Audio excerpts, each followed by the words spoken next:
Raising two daughters with his wife in a happy home, Warren Guns never could have predicted the devastating chain of events that would befall his family. His eldest, Maddie, was 13 years old when she was sexually assaulted on a holiday, a trauma that led to a life-threatening eating disorder which put pressure on her parents' relationship. Maddie had a special bond with her dad, who would have been 63 this August if he hadn't taken his life. The one negative thing about my dad was he was not a very good communicator. Like, he didn't communicate very well about his feelings and stuff. So we didn't really, in regards to like communication on that sort of level, our family sort of just like, you just sort of dealt with things. Desperate to escape the pain, Maddie turned to meth to cope, with the drug sweeping her up in an addiction that nearly took everything. This episode shows how the ripple effects of suicide can forever alter the lives of those left behind in ways you'd never expect.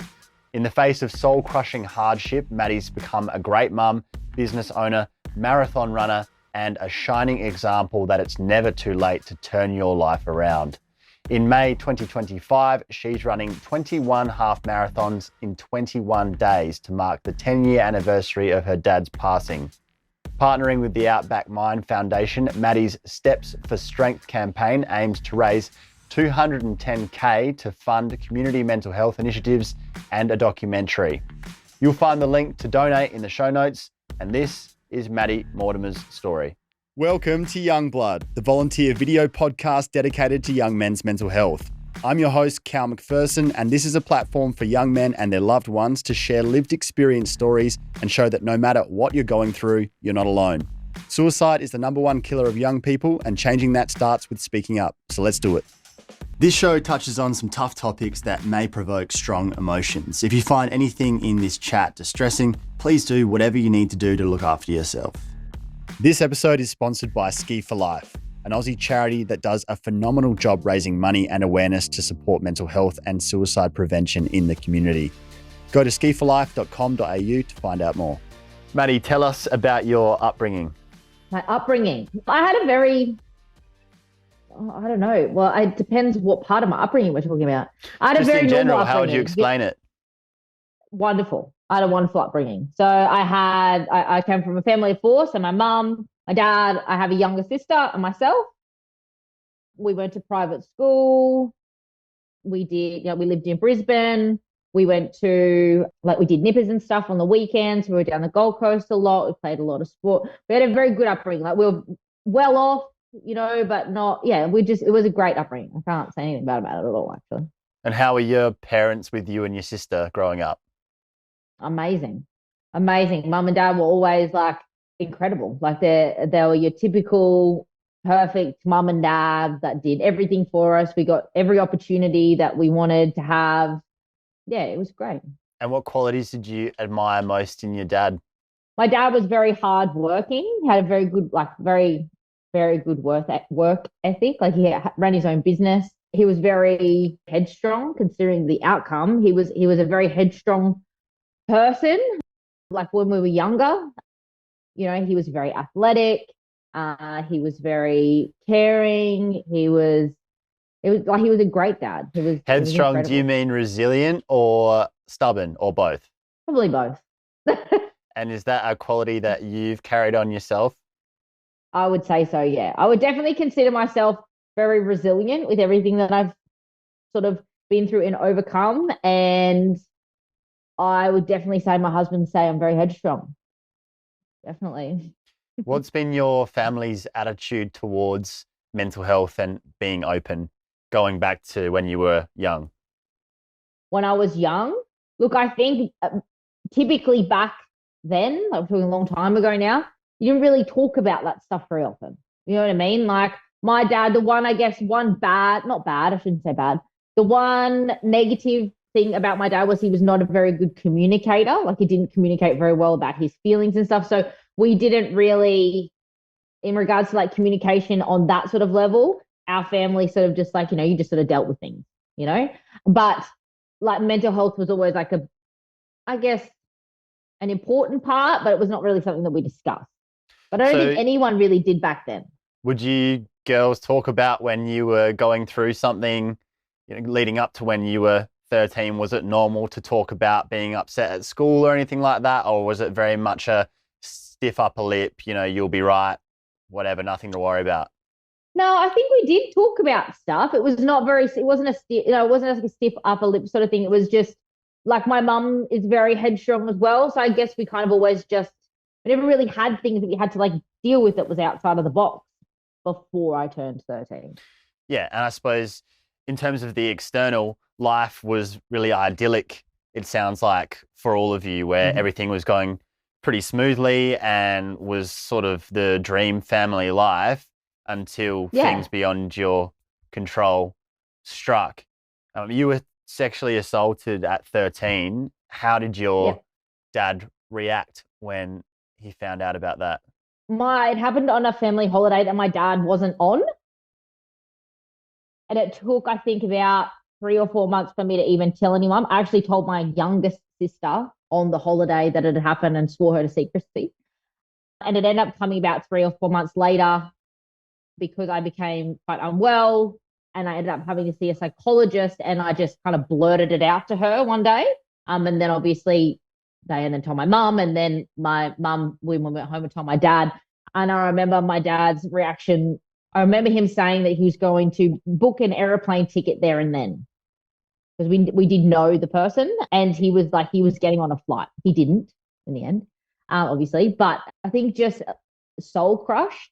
I feel like he felt like he'd failed me in a way, like he couldn't protect his little girl, like he wasn't there, he didn't know about it, and I really think that was the first domino that fell for us. We went from this not perfect, but like this really great middle class, we went on holidays and we had things and all that sort of stuff, to like this it just took our life from here to like there, like complete other direction.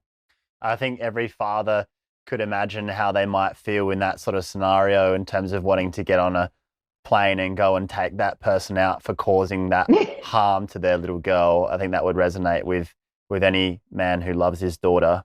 How did enduring that trauma impact your relationship with your dad?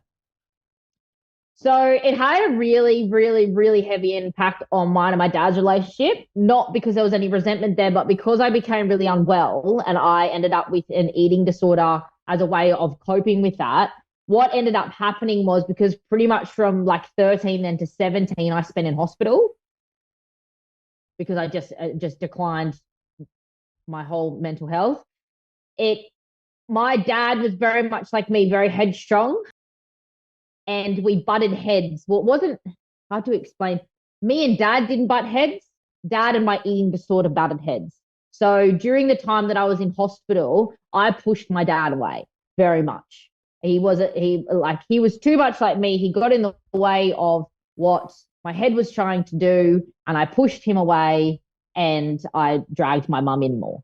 So it really destroyed our relationship. I shouldn't say destroyed. It didn't destroy. It put a wedge between us, because we just lost the ability to sort of not be around each other. It's really hard to explain. So it seems there's so many layers to it. Maybe the anorexia was trying to keep itself alive, as these mental illnesses do. They try to, in the way that they manifest, and in polluting your mind, and you're obviously quite very sick at that moment. You're not seeing things rationally.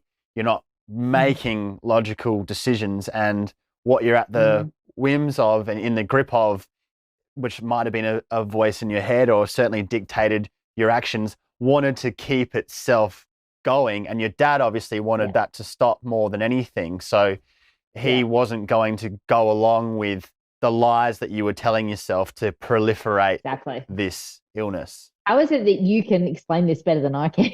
Oh, I do a lot of explaining. I do my best. Very, very good. I'm like, how do I get this out? I don't even understand how you just understood what I was trying to explain to you. Did it feel like you were separate to your eating disorder, like it was some sort of entity that wasn't you, or did you feel like it was you? No, it's very much a separate entity. So my eating disorder had a name. Her name was Anna. So it very much becomes like, and when I say it's not like a voice you hear, it's your own thoughts, but they're very intrusive. And it's like, even though they're your thoughts, they know you very much know that there's a you, and then there's these other thoughts. And they ended up getting a name, and I just called her Anna. And Anna used to run rampant and run your whole life. And Oh, now yeah. she's still there in the background, but you've learned to be able to manage that. Yes. Yeah. I don't think she'll ever go away. Never goes away, I don't think. It depends on what level of, I guess, eating disorder you suffered from, but mine will never actually go away 100%. I don't think. It's something I always deal with, but more just like on a body image layer than as opposed to like a food layer now, or a weight layer. So just explain to us the level to which you were sick.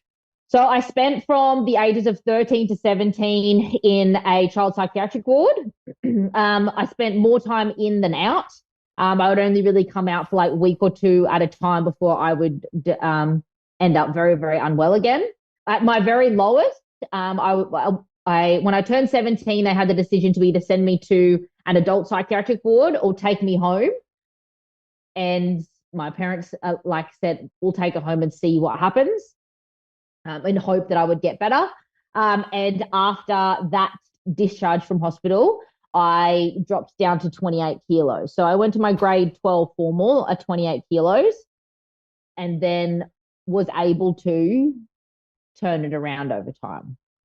28 kilos is like imminent death body weight when you're almost a fully grown adult. Well, I'm the same height as what I was then. So I'm around 56, 57 kilos now. So it's literally half what I weigh now. And you had an experience in hospital where they had to feverishly try to actually warm you up because your heart rate had dropped so low that you were in real danger of dying. Potentially. I didn't actually remember. I don't know if that's the one that I remember or not, but apparently I was in ICU 4 or 5 times. I didn't know that. But that particular admission that I ended up in ICU, they called my mum and dad to say, you need to get to the hospital. Like, she's like gone downhill. And I remember waking up and then putting all these hot towels on me and thinking, what the hell is going on? And apparently that's what was happening. My body temperature had dropped so low because my body weight was so low. But that wasn't even my lowest weight. That was during my hospital admissions. But it was pretty intense time for everyone. Part of that illness is the delusion that you're under, that you're fine and it's not that big of a deal. And even though you're lying the whole time to cover up and pretending like you're eating and pretending like you're not working out obsessively, you lie to yourself and say like, nah, I'm okay, when your body's literally eating itself. It's a really scary thing, isn't it? Yeah, it is. It is very, very scary. And it's one of those things where you could never be thin enough. You know, like you're always you're always looking in the mirror. It doesn't matter how small, the smaller you get, the louder it gets. So the fatter you feel. Like it's so backwards when you're like healthy and you think about it. You think, how can anyone look in the mirror at like 30 kilos and be like, oh, look, there's that. And like, I've got to get rid of this and that. But it becomes very exacerbated when you're in that. It becomes very loud, very loud. And being a lot older now and having had a lot of time to reflect, what was it about that control mechanism in the eating disorder that helped you to cope with the sexual assault trauma that you'd been through? Or what was the relationship between those two? Why do you think you went to that to try to deal with that horrible event that you were subjected to? So I think I was always very, very active. So I was always very active, and I always watched what I ate because I was very, I played hockey, I ran a lot, I did a lot of sports, swimming, nippers and stuff. So it was already something that I did. So I think that I remember on that holiday when it happened, the few times that it did happen on that holiday, one of the things that I would do after it happened was I would just run. I would just like, to get away from where I was, I would just run. I'd run and run and run and run. I'd come back, I'd have lunch, and I'd be like, I'm going for a run. I'd be like, you've just been for a run. So I think because when it happened, it was something that I used to get away from what was happening, I guess. It then just sort of steamrolled from there, and then it just became something that I could control. I can control what goes in my mouth. I can control how much exercise I do. I can control that. No one else can tell me how to control that. So I think that's where it sort of stemmed from. And what impact did it have on your parents' relationship? 13 to 17 is a long time for you to be so ill. Your dad's beating himself up, and probably your mum for what happened, even though, of course, it wasn't their fault. What happened to their relationship Hmm. as a result? It kind of destroyed it. If I'm being completely honest, my illness destroyed my mum and dad's marriage. 100%, like it destroyed it. My mum in the like recently told me that for the I think I don't know if it was 3 months or 6 months after my first admission, my dad didn't speak to my mum. Like my dad. I guess everyone needs someone to blame. Dad blamed mum because just before my first admission, she was overseas and she wasn't there. Unfortunately, when I was first admitted to hospital, and it's sort of he blamed her. They didn't speak for a long time. And then because of the way that my illness pushed my dad away, what ended up happening was mum would go to work full time. She would then come to the hospital every afternoon for 4 years. She came to the hospital every afternoon after work. She would stay until the last moment that they'd be locking the doors at, like, I can't remember exactly what time, whether it be, I think it might have been dinner time, which was like 5:30 or 6. Then she'd drive all the way home, which would take her an hour. And then on the weekends, she would come and spend all weekend with me at the hospital. So it literally become like me, mum, and Anna, and my dad and Tyler. So it just kind of divided the family completely. Wow, that's love from your mum, isn't it? Yeah, yeah, it was. It just I needed her there. It just I even hate saying it out loud because I feel like I know I pushed my dad away, and I know that it destroyed their marriage. But at the time, I didn't have control over what I was doing essentially, and I didn't even have the conscious understanding at the time of what I was doing. I guess I was just kind of sink or swim at that No, because time. you were sick. Yeah. How long did it take you to get better? So I remember the pivotal moment. I woke up one morning and my mum will remember this. I said to my mum, would I be a pig if I had another bowl of cereal? God And I forbid. remember the type of cereal it was. It was vanilla clusters. And I had a second bowl of cereal. And from that moment on, I think it took probably a good 2 years of very distorted living and eating to overcome it to the point that I could function like normally in regards to like being around food and like people and that sort of stuff. I think my mum would probably say that my illness, no, sorry, my recovery was almost harder than my illness. And as you got better, did your relationship with your dad get better? Yes, yeah, definitely, 100%. It definitely my relationship with dad was still good when I was in the hospital. Like he would still come in and stuff, and we'd still see each other. It would still be very amicable. It was just I would push him away when there was decisions to be made by like whether I could be discharged and that sort of stuff. And when I was home, everything was fine. And when I started to get well, yeah, our relationship was great. Did you have an understanding of that hurting him at the time? Did you see that in him or did he express that? I don't really think that I fully understood at the time that what I was doing was affecting him as much as what it was. I think you become so consumed in your own headspace. Like I said, it's very loud that it's very hard to really understand like how much it was affecting my sister and my dad, even my mum. I was just, like the fact that how much she was spending much time there, you sort of you're not really kind of aware. It's a very, very manipulative and self-absorbing illness. Hmm. It's terrible. Take us through getting the news that your dad had died. So when my dad passed, I was actually living in Mackay.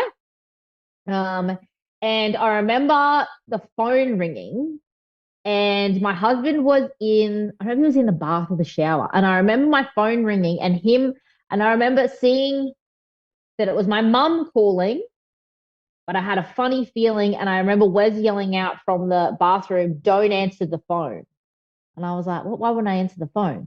Anyway, I ended up answering the phone. It was like he just had a funny feeling and I had a bad feeling. And when I answered the phone, it wasn't my mum. It was one of our good friends, Tracy, one of my dad's best friends.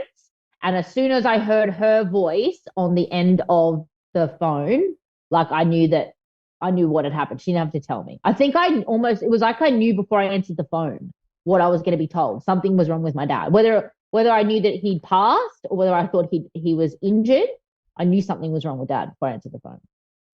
Yeah, it's funny how common that sixth sense can be for people who are really close to us, where something about us gets the sense that something's so wrong, and then more often than not, that's correct.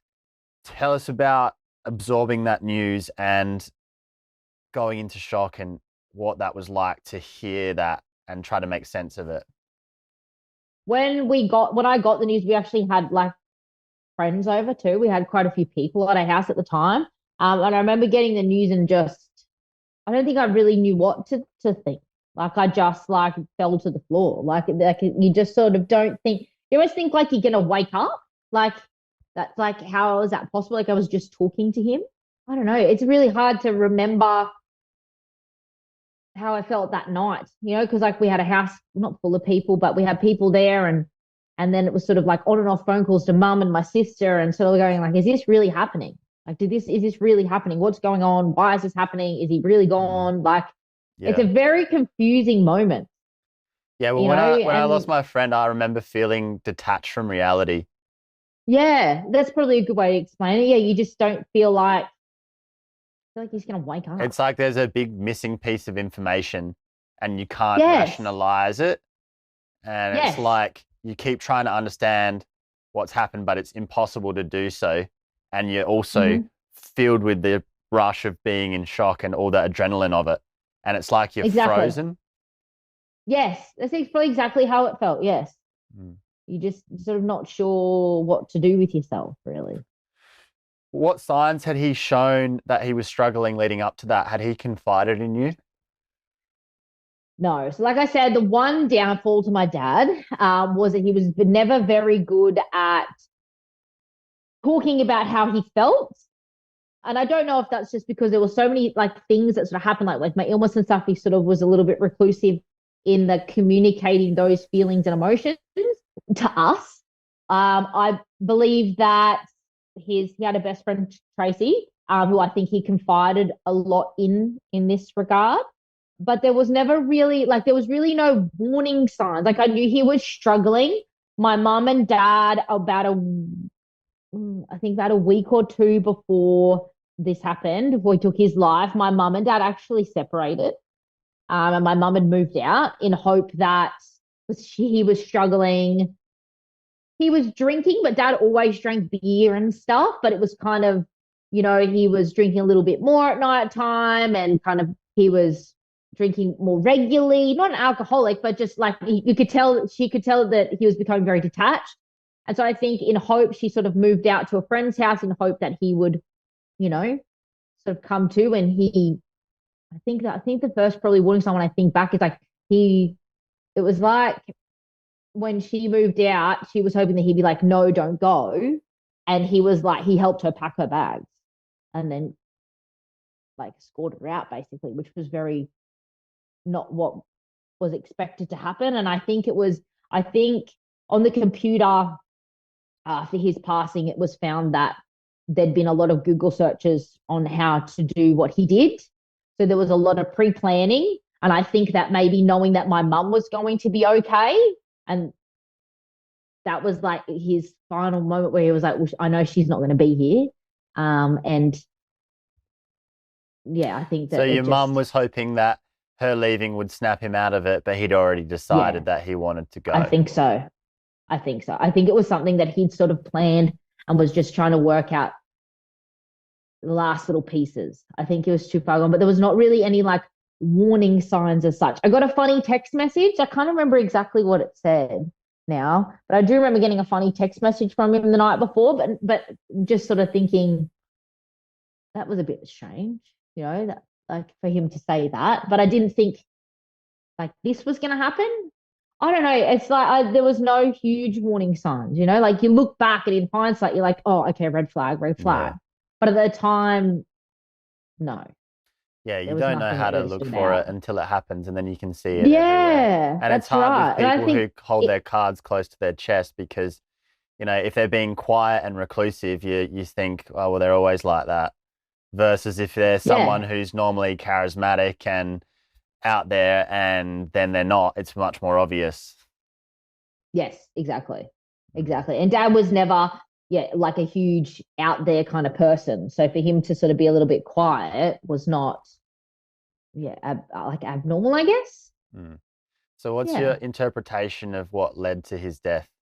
Because getting to the point of suicide is extreme. Obviously, there's so much Hmm. that goes into the build up to that. So I Hmm. know you never get the answer, which is what's so frustrating about suicide and devastating in particular. But if you were to try to get inside his mind, what do you think led him to do that?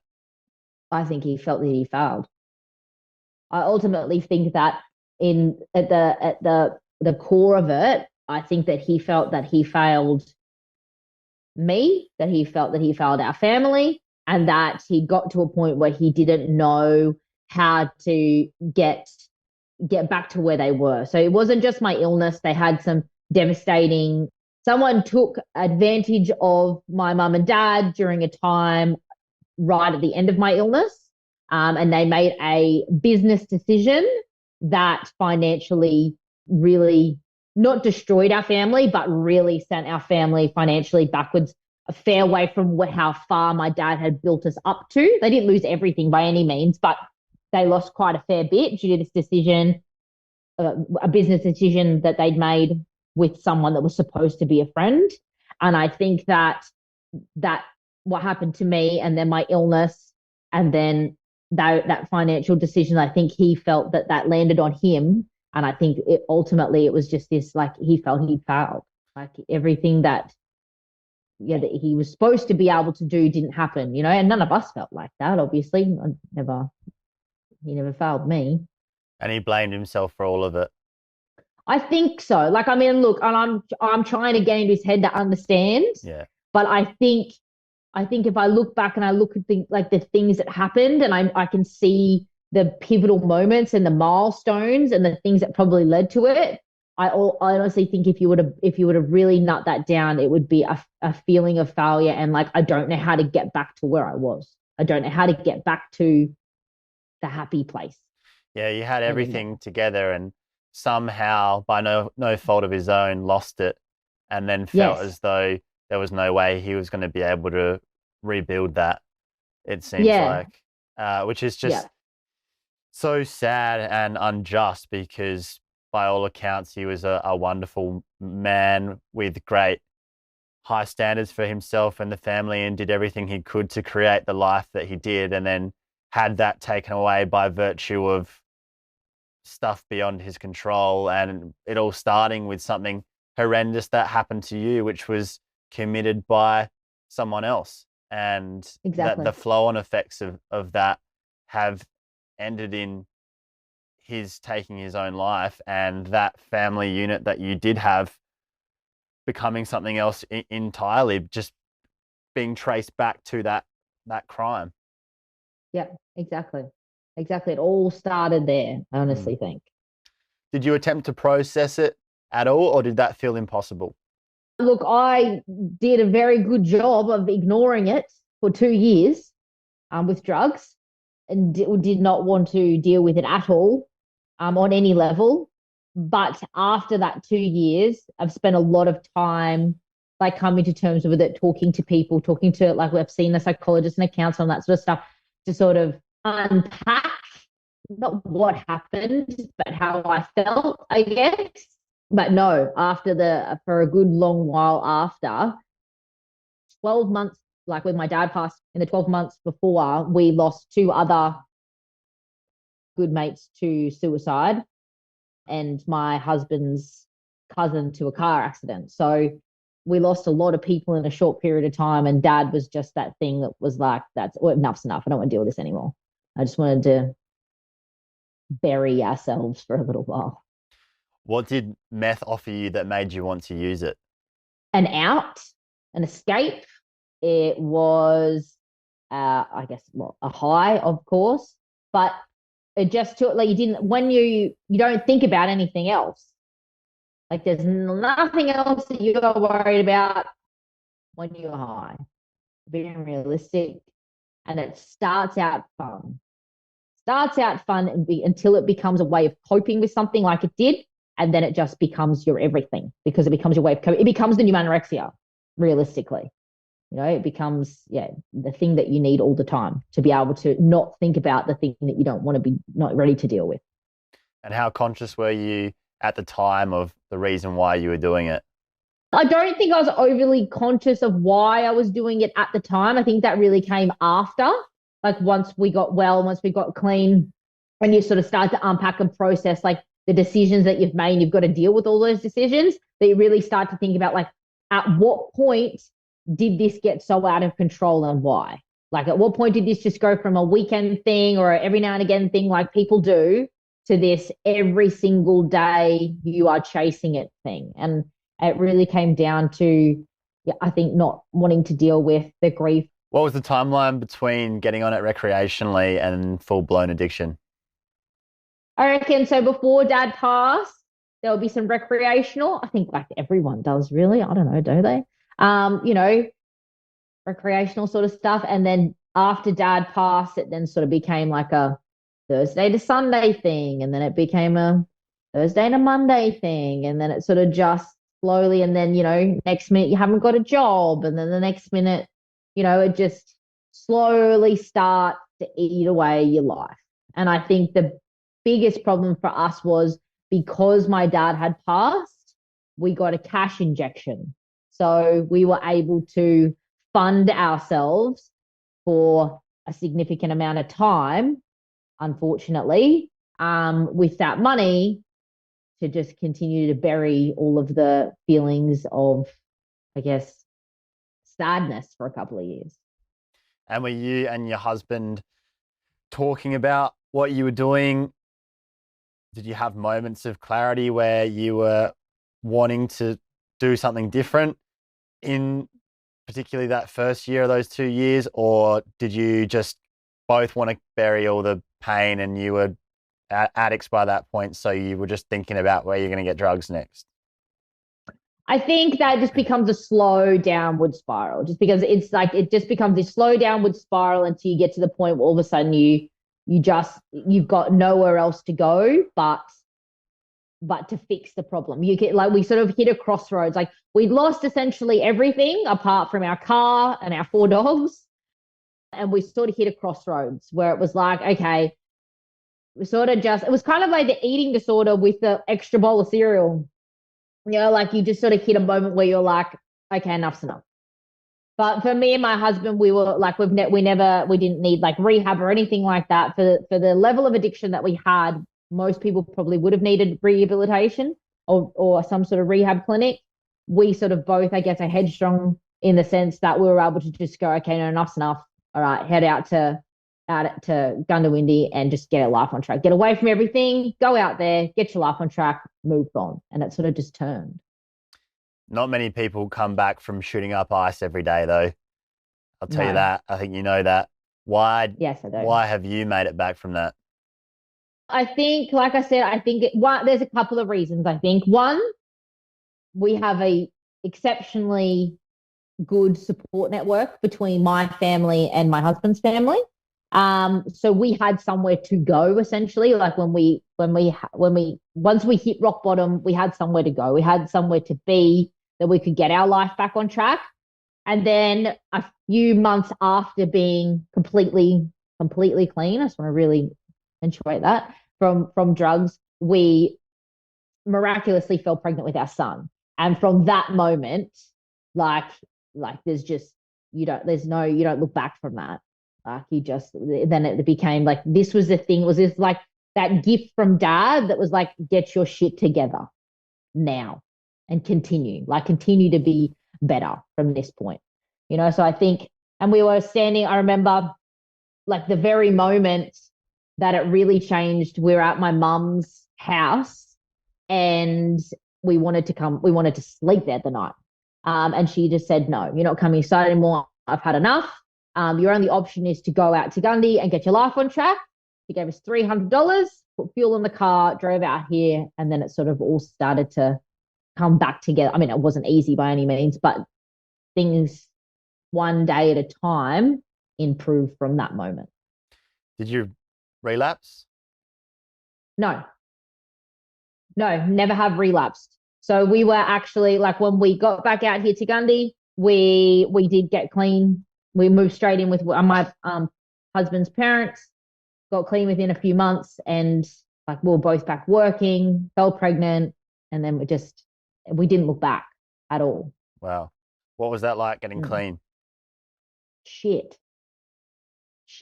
It is one of the hardest drugs, I think, to get clean from because it's very psychological, the withdrawals. So it's like there's no physical withdrawal, but the amount of anxiety and panic attacks that both of us experienced post was quite intense. And it does, and it kind of can, and it lingers for a long time. I remember one of the psychologists that I was seeing, she said, from the last day that you use, it takes 18 months for your brain to function normally again. And if you relapse in that 18 months, you start at day one, like neurologically. And I honestly believe, like pretty much from 18 months onwards, if I think back, that's pretty much where both of us really like started to function properly again.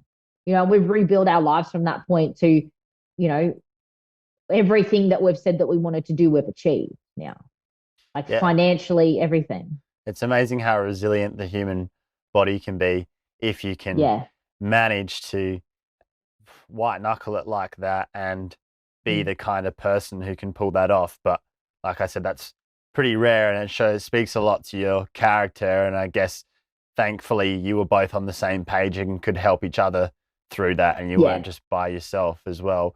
When you were out on that property in Gundy, were you getting help from a psychologist then or any support services?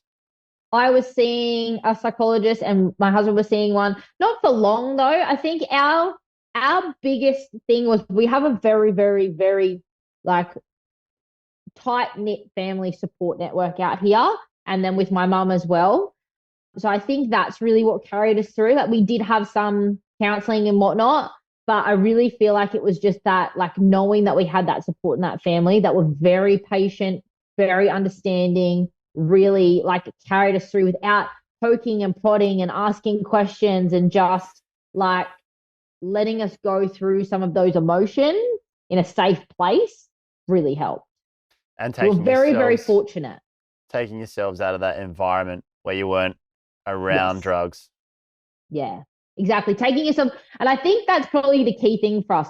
We completely removed ourselves from, like, we took ourselves like 500 kilometers away from the environment. We completely moved. There's no contact, no connections, no just around the corner. We completely moved our whole life, and that was really, it really made a big difference. And not only do you give up the drug, but then when you do that, all those emotions and feelings all come rushing in, and you've got no way of dealing with that. That's why you did the drugs in the first place. Mm-hmm. So that must have been really overwhelming to have all of that at once. What was it like to try to actually come to terms with that and actually process your dad's passing and everything that had happened, and try to actually do that without just numbing yourself out? So it was just a daily process. It's like a one day at a time process. Like I said, a lot of anxiety attacks, a lot of like walking, talking to my mum on the phone. It's honestly, it's a one day at a time thing. You can't get away from it. There's a lot more bad days than good ones. But just having that like support network was really, really important. It really came down to how lucky we were to have the support that we had, to be honest. What about your own self-esteem? How did what you saw in the mirror change over those couple of years while you were healing? I don't really know. I haven't really thought about it. In regards to like body image, or in regards not physically. to I mean, like how you saw yourself. what I thought about the decisions I'd made. I think that I felt like now when I look back, I just realized that I just wasted a shit ton of time. You know what I mean? Like I just look back and I think, fuck me, like if we hadn't done that, look where we are now. And money. Imagine if that 2 years hadn't happened, like, fuck.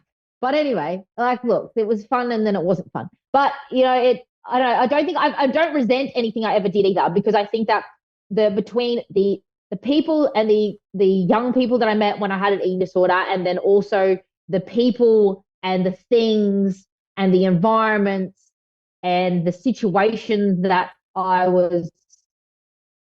saw during my addiction has really given me the ability to be a lot more empathetic towards people and their situations and what they're going through. Like, I don't judge when I see someone that's homeless, or when I see, like, it's made me a better person because I've actually got that life experience. Like, I'm not just like, I know what it's like to be them, and I think that I don't look in the mirror and think, fuck, you're an idiot. Like, look what you did to yourself. I look in the mirror and I think, that there in a way was almost a way that I personally grew into a better person.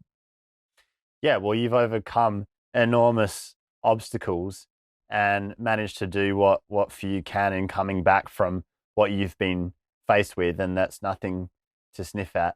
And I understand what you mean about going through all that, actually opening your heart and making you more compassionate and understanding that things can flip for people in a moment. And one day, like what happened with your family, you can have everything firing on all cylinders and it's all good. And then something happens and suddenly your world gets turned upside down, and no one knows that better than you. And you've managed to Yeah. survive that. But I guess the silver lining of that, which you're getting to, is you get to go around the world with an open heart and compassion for people and see people as human beings who are just trying to do their best in life and are befallen with things that they can't control.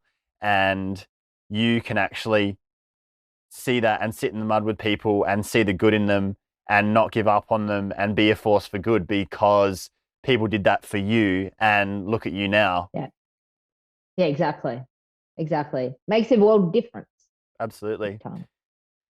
So have you forgiven yourself for the impact that your eating disorder had on your parents' relationship? And I suppose even though none of that was your fault, I know you felt some guilt around that. Where are you at with that? I think that I'll always hold a significant amount of guilt for the impact that my illness had on my family, because I think that I probably could have got hold of that faster and maybe saved the family unit a little bit earlier on, in a sense. Like I said, an eating disorder is a very manipulative, self-absorbing kind of illness. And I feel like if somehow I'd been able to shift away from that, then I wouldn't, then maybe things would have got better faster. And if they'd got better faster, that, maybe the other dominoes wouldn't have fallen. Someone wouldn't have taken advantage of them in those last couple of years. And, then those other things where I feel like he felt like he failed wouldn't have happened. And then maybe the eventual outcome wouldn't have come along. But I don't think I'll ever fully forgive myself, but I am at peace with it. Like, I can't change it. Like, there's no point in me beating myself up about it. Been there, done that, cost me a lot of money, So there's really no point in beating myself up. But yeah, I'll always feel guilty about it. But you weren't in your right mind, and that was part of the illness. And the only reason that you were in that situation in the first place is because someone took advantage of you and something happened beyond your control, So, yeah. I mean, what someone else can logically explain to you why you shouldn't feel guilty doesn't fucking matter. No, no. It's a funny one. Like, it's like, I don't know. And I think it's because I look at my illness now from a healthy person's perspective. So I think, fuck, you just got your shit together. Like, if you just fought her harder at the earlier on, things would have been better. But then I also think back and I'm like she was harder to fight than you remember as well. So there's a bit of I guess it makes it a bit hard. Well, also you're looking at it from the perspective that you have now, where you're this complete woman who's got control over all these aspects of your life, and you've been built into this strong person by virtue of everything that you've been through. But when you were 16, 17, you weren't you yet. You were far away from that. Yeah, well, that's true. Very true. And And what so, have you learned from everything that you've endured that you apply in your life now that's really core to who you are and has paid dividends? so I think the one thing I've learned is that you can do hard shit and come out the other side. Like honestly, like it does it. And one thing that I've always said to myself is like when you're having a bad day, there is someone that is having a worse day. Like there's always someone that's having a worse day. It doesn't matter how bad your day feels, tomorrow will be better. It will be better. You have to get through today. And then once you get through today, tomorrow will be a better day. And I think that I've always sort of now put that into perspective, like when I'm having like a rough moment or rough day, that you just need to kind of continue to be resilient and it eventually compounds and you do come out the other side. Like nothing really is as bad as it seems once you really break it down and you find a way to deal with it. That was well said. What have you Thanks. replaced? What have you replaced drugs with? Because that was your whole life for a little while there. Leaves a fairly big hole. Take one guess. Do you reckon you could guess what I've replaced it with? Uh, Being a mum and running. There you go. You got it. Nailed it. I So think running's become the new addiction. yeah. So did you start doing that when you were in recovery at the start? Did you start running around the neighborhood, or has that been more recent? No, so I always ran. So running's always been something that I always did with my dad when I was like before I was ill. So it's always been something that I've done as a base fitness for a long time that I used to cope with things. I didn't run for a long time though, even after I got well, after the addiction. Like I said, I fell pregnant fairly quickly after becoming clean. So I obviously couldn't run then. But I think from about the age when Link maybe turned, what he's in 7. So maybe from when he was about 4, I started running again. But I didn't really start running like I am now until about 2 years ago. I got asked to do the run leg of the Hell of the West Triathlon out here, which is 20 Ks, about like 3 months before it was on. And I said yes, and just started running and had to start running a lot very quickly. And I found that when I started running, I connected with my dad. I know it sounds, unless you're a spiritual person, you might not understand that. But like my sister has this thing with butterflies with my dad, where when she's singing him, she sees butterflies. And I've never ever had anything where I felt like he was connecting with me. When I run, my dad had a very, very specific kind of run style. And when I run, I have moments where I can feel myself almost like drop into his way of running. And it's like I get this overwhelming, like I can almost feel myself say, like, oh, hey, Dad. And I think ever since I got that feeling a couple of years ago, it's just been something now I just do all the time because I can feel him when I'm running. Tell us a bit more about that. Is there any sort of discussion element to that, or do you hear his voice or his encouragement or anything to that level, or is it more just that feeling? No, it's a feeling. It's a really overwhelming, like it's like a warming sensation. Like it's like I just kind of hit a wall and like it's like he's there and then he's just like part of me while I'm running. It's something I always wanted to have. Like I always like, why doesn't he come to me? Like why can I never feel his presence? Or like why, everyone else says that they've had these little moments, and I'd never got it until a couple of years ago when I was running and it just happened. But no, it's not like, yeah, it's a feeling. Is it every time you run? Not every time, but most times, especially when I've got to run for a long time. It usually comes about when I'm really like, I don't want to run anymore. Then I can sort of feel him and I sort of pick up that pace again. So other than the endorphin release of the exercise, it's a special opportunity to connect with your dad in this unique way with his memory and that feeling. Yeah. And I mean, we can't explain everything. I don't think we try No. to as humans and pretend that there's no mystery and there's nothing beyond our reality that we can understand. But I am not surprised to hear that you can have that kind of experience. And I think that's a really beautiful thing to still be able to connect with him in that way. Yeah. So tell us about how that feeds into Steps for Strength. So next year is the 10th anniversary of my dad's passing. And I always knew that I wanted to do something in his legacy. I just never really knew what, how, and when I ran Hell of the West last year, it's a 20K race. And then I started running more half marathons just in my own time, not at events or anything. And I realized how much I enjoyed the 21-kilometer distance. And I saw, where was it? What was it? Gave me a book of a guy. I can't remember what the guy's name is. Anyway, he ran a bunch of marathons back to back. I can't remember David his name Goggins? is. No, not David Goggins. There's someone else. I can't remember his name. It'll come to me. I'll have to send you a message. But anyway, I read his book and I was like, wow, it's a mental game. And I thought, well, I love the 21 kilometers, but what if I run 21 half marathons? That'd be kind of cool. And then I could do it for dad. And then I sort of thought, well, then I could do it for a charity and I could find a men's mental health charity. And when I was thinking about the whole idea, I'm not a numbers person, so I don't know why I did this, but I added up all the numbers. If you add up the 25th of the 5th, 2025, it makes the number 21. And when I added them up and I seen it was number 21, I was like, there you go. You definitely do it. I don't know why that was the significant moment, but it was.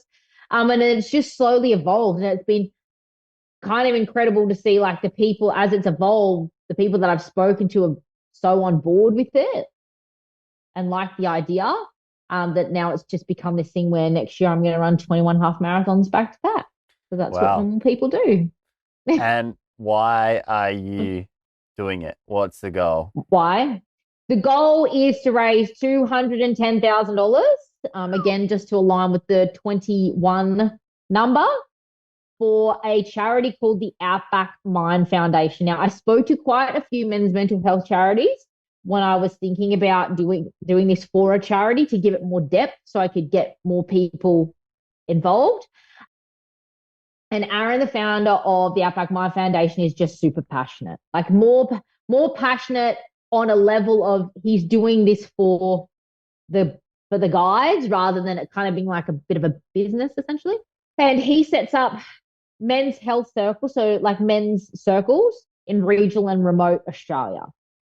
And so I chose him and I chose that charity to plug into the 21 Steps for Strength 21Ks for 21 days. And it's like I said, it's kind of just evolved from there into something that we're going to put together like a documentary as well. Sorry, I forgot to add that part in. Where we're going to put together a documentary where it will tell sort of my story and dad's story, and then also bring in other people and some mental health professionals, and then have someone say like Darius Boyd, the ex-Broncos player, tell his mental health story. And Aaron's going to use that documentary to do more men's health circles. And I'm going to use that documentary to try and turn Steps for Strength into an annual event and get more corporate and brand sponsorships behind it to make it something that is done every year in Dad's honor. And what impact do you believe that documentary could have and making Steps for Strength into an annual thing? So I think that the documentary will just serve as a testament to what can be achieved and how many people are affected by mental health and how many men. It's really focused around men's mental health, how many men are really affected by it, and how that it has this trickle-on effect that goes down then through the family and through people. And then it will also help to make this annual. So by making it an annual event, more people start talking about it. Like, even though mental health is this thing that we talk about now a lot more, I think it can become a little bit vague. And I really think that like the men's mental health aspect is really important. There's so much stuff for women, and I just don't think there's enough focus on men and their mental health. I really think that men are they're the protector, they've got like this wall of armor around them all the time, but then there's nothing that protects them on the inside, And I think that by making Steps for Strength an annual thing, more people will talk about it, and it'll get more people to do something physical during that 21 days. And then, while during that 21 days, it might spark a conversation between a father and son, or a, mother, between a daughter and father, or something like that, that will then open a door that will stop someone making a decision that might change the life of themselves or their family. Beautiful, Maddie. It's a wonderful idea, and I can tell you're the kind of person who does what they say they're going to do.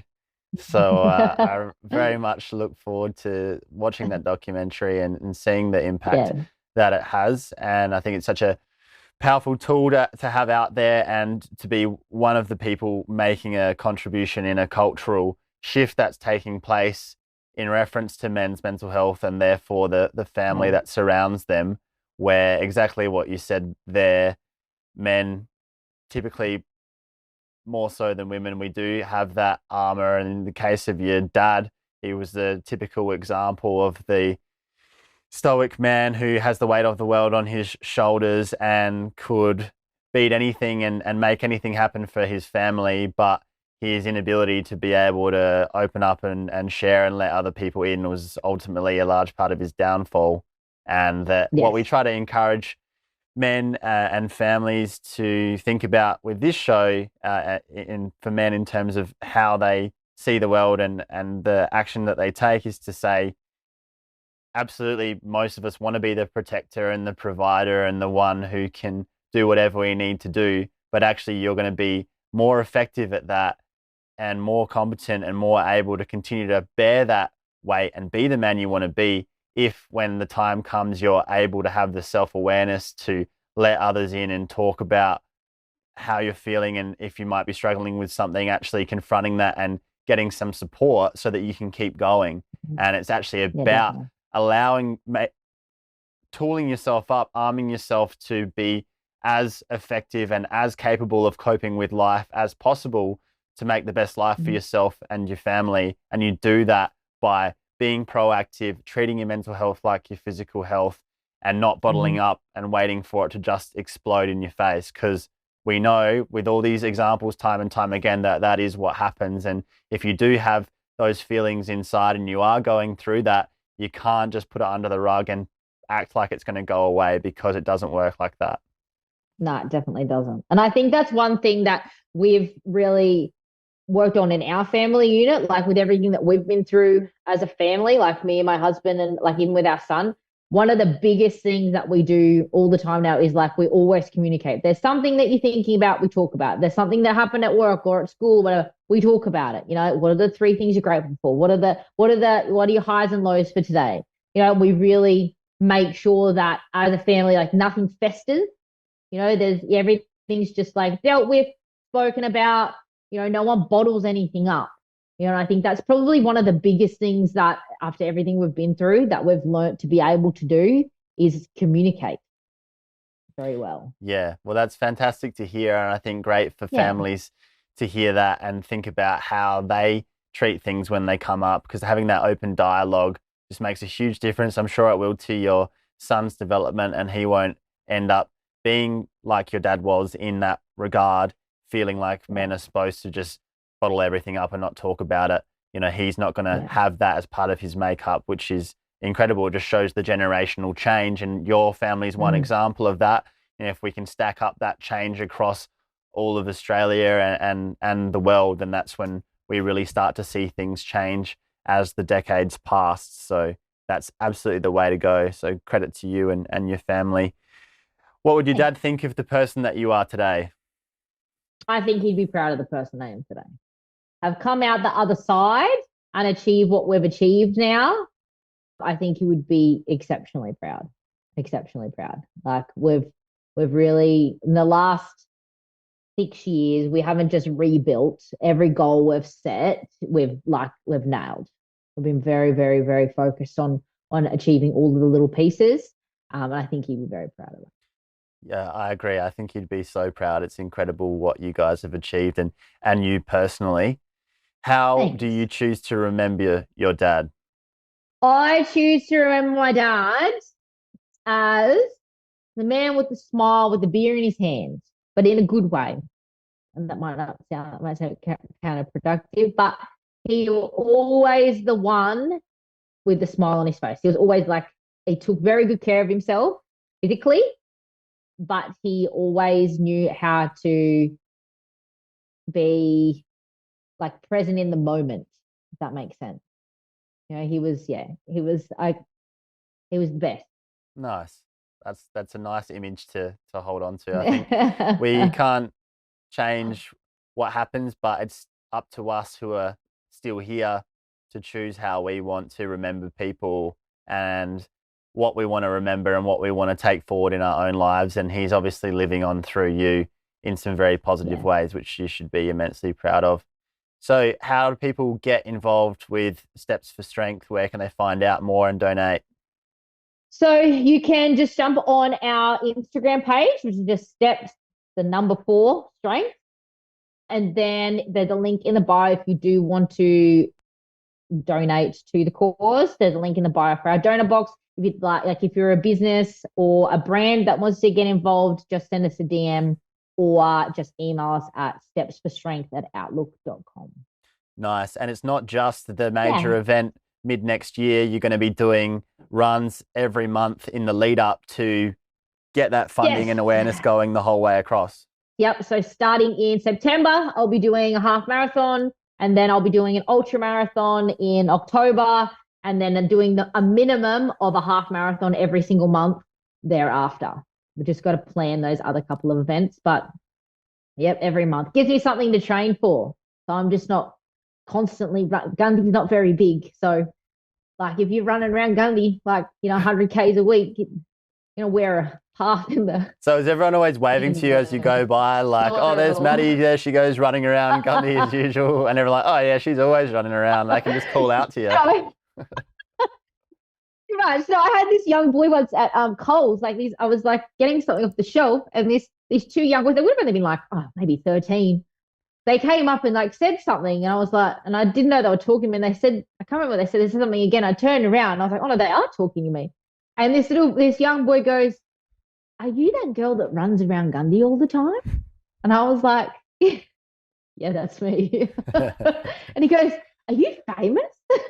And I was like, no. I'm definitely not famous. I'm just insane. Yeah, so that was kind of cool. So obviously people noticed. So as part of the way to drum up more awareness around town, I'm just getting a bunch of logos slapped on the back of my shirts in the next coming week. So when I'm running around town, at least I've got Steps to Strength written on me back as well. So and some of the locals join in and run with you? No, I've actually joined the local run club recently. But no, I don't usually run with people. I'm usually a lone runner. But we are hoping part of Steps for Strength the goal is to actually I want to get the high school involved and see if I can get the rugby clubs, sports clubs, tri club, those sort of clubs as well involved, and just they don't have to run the whole 21 Ks every day, but to run, portions of it, or, on a Saturday morning when I'm running past a certain spot, the high school kids might want to run 3-4K of it. The idea is to really drum up as much community involvement as I can. We've got the local newspaper involved and stuff as well to help with that. But yeah, we'll see. We'll see how many people I can get to come out and run like crazy with me. Get the footy team to do it for pre-season. They'll blow the competition out of the water. Well, that's the main reason that I decided to get Darius Boyd involved, because I'm like, well, I'm probably not cool enough to run with. But someone like Darius Boyd will go and run if he's running. So yeah, I'm trying to find ways to make it a bit more fun, so that people are like, oh yeah, especially the younger kids, the younger high school kids and stuff. It might be a bit more fun to run with, if he's in town than just to run with me. But we'll see. I honestly think we'll get a few to come and run bits and pieces. Aaron, the founder of Outback Mind, he will come and run. I don't know if he's going to run every 21 days, but he's going to come out and run as well with me for portions of it or the whole thing. And we're also in talks with a couple of different ultra marathon runners that might come and run too. We had a guy the other day say that he would run to Gundy and then do the 21 days. And when I asked him how far it was from him to Gundy, he said, oh, it's only 600 Ks.